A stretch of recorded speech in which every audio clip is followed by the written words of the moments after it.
মুচমুচে কুরকুরে করলা ফ্রাই এইভাবে বানালে বাচ্চা থেকে বড় সবাই কিন্তু পছন্দ করবে। আর এইভাবে বানালে আপনারা গরম গরম ভাত বা ডাল ভাতের সঙ্গে খেতে পারবেন। খেতে কিন্তু অসাধারণ হয় আর একদমই তেতো লাগে না। তার জন্য এখানে করলাগুলো একদম সরু সরু করে কেটে নুন দিয়ে আমি 10 মিনিট রেখে দিয়েছিলাম। তারপরে এটা 2 থেকে 3 বার জল পাল্টে পাল্টে ধুয়ে এরকম জলটা চেপে একটা প্লেটে নিয়েছি।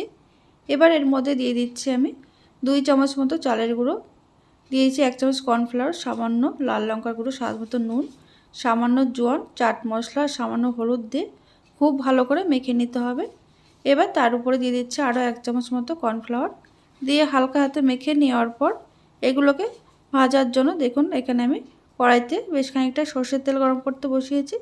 তেলটা মিডিয়াম আঁচে গরম করে নেওয়ার পর গ্যাসের আঁচ স্লোতে রেখে উল্টে পাল্টে এরকম একটু সময় নিয়ে লাল করে ভেজে নেবেন। একদম মুচমুচে হয়, খেতে কিন্তু অসাধারণ হয়।